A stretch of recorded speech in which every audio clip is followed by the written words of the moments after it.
আশিক, এই March for Palestine কর্মসূচি আসলে কি শুরু হয়েছে? সেখানে কি হচ্ছে? ধন্যবাদ। আজকে আন্তর্জাতিক ফিলিস্তিন সংহতি দিবস, আর সেই দিবস উপলক্ষে ঢাকা বিশ্ববিদ্যালয়ের রাজু ভাস্কর্যের সামনে বৈষম্য বিরোধী ছাত্র আন্দোলন এবং ঢাকা বিশ্ববিদ্যালয়ের শিক্ষার্থী একত্রিত হয়ে একটি কর্মসূচি হাতে নিয়েছে। সেটি হচ্ছে ফিলিস্তিনের সবচেয়ে বড় পতাকা প্রদর্শনী এবং মার্চ ফর ফিলিস্তিন।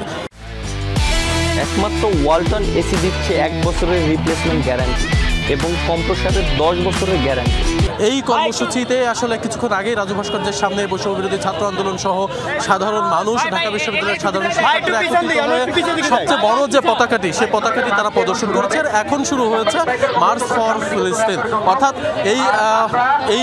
এই পদযাত্রাটি এখন টিএসসি থেকে শুরু হয়ে, অর্থাৎ রাজু ভাস্কর্য শুরু হয়ে ফুলার রোড হয়ে সেটি আবার রাজু ভাস্কর্য অর্থাৎ টিএসসিতে এসে আবার শেষ হবে। সেখানে এই বৈষম্য বিরোধী ছাত্র আন্দোলন বা যারা এই কর্মসূচি যারা হাতে নিয়েছে তারা নিশ্চয়ই কথা বলবে, তারা এখন পর্যন্ত গণমাধ্যমের সাথে কথা বলেনি।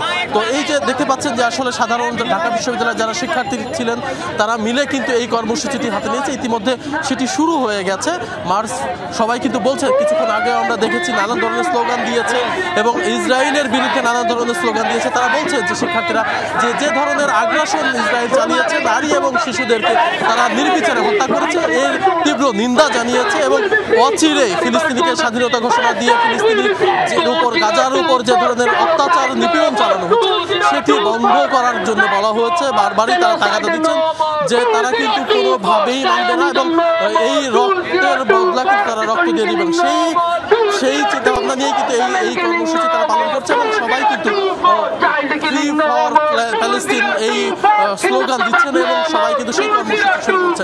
আপনারা দেখতে পাচ্ছেন যে এই মুহূর্তে রাজু ভাস্কর্যের সামনে থেকে পদযাত্রাটি শুরু হয়েছে। সেটি এখন রোকেয়া হলের সামনে দিয়ে সেটি ডিসি চত্বরে খোলা রোড হয়ে সেটি